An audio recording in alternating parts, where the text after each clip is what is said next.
Assalamualaikum warahmatullahi wabarakatuh. Saya Figur Wilmansyah dengan NIM 1905236480091 dari Prodi S1 Teknik Sipil. Di sini saya akan menjelaskan tentang uji Kruskal-Wallis. Yang pertama, saya akan menjelaskan tentang definisi, yang kedua hipotesis, dan yang ketiga perhitungan. Yang pertama, definisi uji Kruskal-Wallis. Statistik Kruskal-Wallis adalah salah satu peralatan statistika non-parametrik dalam kelompok prosedur untuk sampel independen. Prosedur ini digunakan ketika kita ingin membandingkan dua variabel yang diukur dari sampel yang tidak sama atau bebas, di mana kelompok yang diperbandingkan lebih dari dua. Yang kedua, hipotesis. H0 ditolak jika H hitung lebih besar dari C² tabel, atau p-value kurang dari atau sama dengan alfa. Sedangkan H0 diterima jika H hitung kurang dari C² tabel, atau p-value lebih besar atau sama dengan alfa. Nilai C² tabel diperoleh dari tabel tergantung nilai kelompok atau K. Yang ketiga, perhitungan. Di sini saya akan menjelaskan perhitungan dengan cara manual.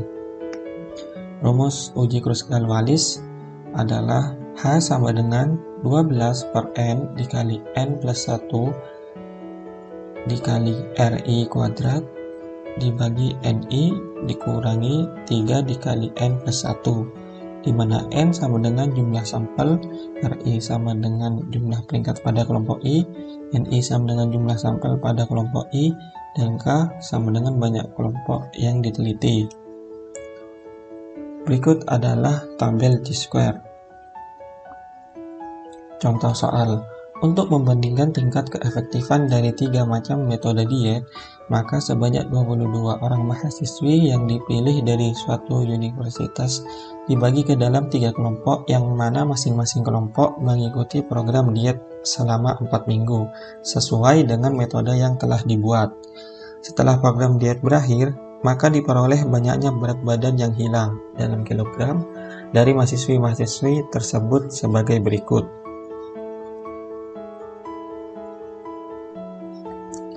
Jawaban.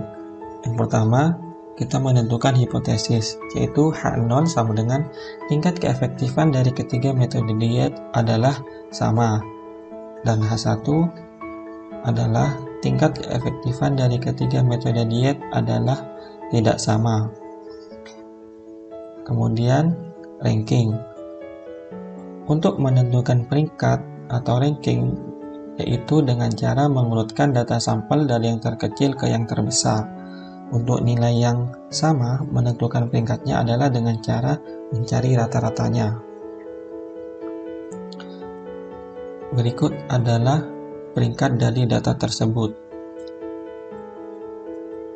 Untuk sampel nomor 6 dan 7, karena memiliki nilai yang sama, maka peringkatnya adalah mencari rata-ratanya. Sama halnya juga dengan data sampel nomor 12 dan 13, dicari rata-ratanya. Berikut adalah data yang diperoleh. N1 sama dengan 6, R1 sama dengan 70, N2 sama dengan 7, R2 sama dengan 131, N3 sama dengan 9, R3 sama dengan 52. Pengujian. Masukkan data yang diperoleh ke dalam rumus uji Kruskal-Wallis. H sama dengan 12 per 22 dikali 22 plus 1 dikali 70 kuadrat dibagi 6 ditambah 131 kuadrat per 7 ditambah 52 kuadrat per 9 dikurangi 3 dikali 22 plus 1. Sehingga hasilnya adalah 15,633. Kemudian menentukan Chi-square tabel. Untuk menentukan Chi-square tabel, maka tentukan alfa dan degree of freedom atau DF terlebih dahulu. Untuk alfa yang digunakan biasanya adalah 5% atau 0,05, sedangkan untuk df adalah dengan cara sebagai berikut, yaitu df sama dengan k dikurangi 1. Karena K di sini adalah kelompok dan kelompoknya adalah 3, maka df-nya sama dengan 2. Kemudian tentukan nilai chi-square tabel pada tabel di bawah ini. Pada tabel diperoleh nilai chi-square tabel sama dengan 5,991. Kesimpulan, karena H sama dengan 15,633 lebih besar dari 5,991, maka H0 ditolak. Berarti tingkat keefektifan dari ketiga metode diet adalah tidak sama.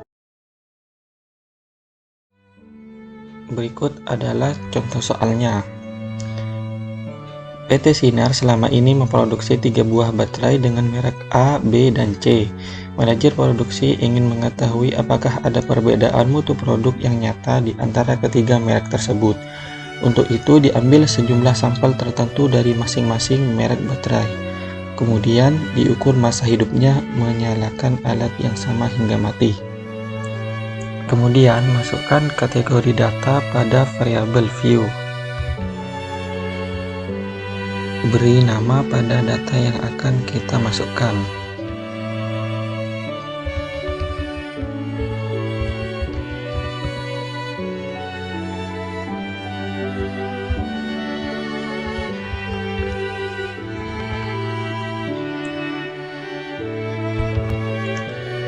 Kemudian untuk masa hidup kita gunakan scale dan untuk merek kita gunakan nominal. Kemudian untuk merek pada value kita edit untuk kode 1 adalah untuk merek A. Kemudian kode 2 untuk merek B. Dan untuk kode ketiga untuk merek C. Oke. Kemudian pada data view kita masukkan data yang ada. Kita copy, masukkan.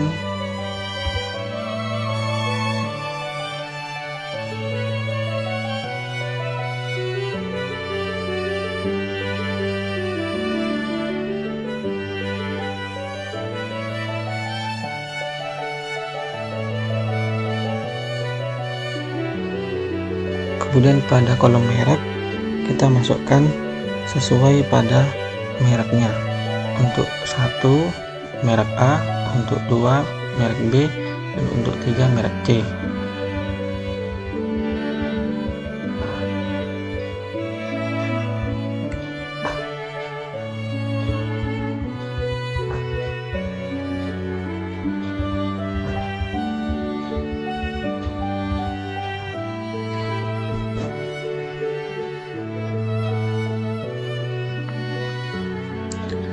Kemudian kita harus menguji data kita apakah terdistribusi normal atau tidak dengan cara seperti berikut: analyze, descriptive statistic, kemudian explore, kemudian klik plots, centang pada normality plots with test, continue,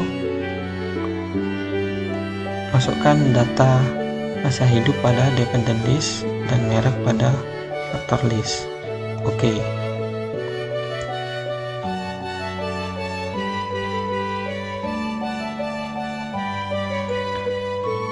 Pada hasil uji normalitas pada SIG di sini ada data yang kurang dari 0,05 sehingga data tidak terdistribusi normal.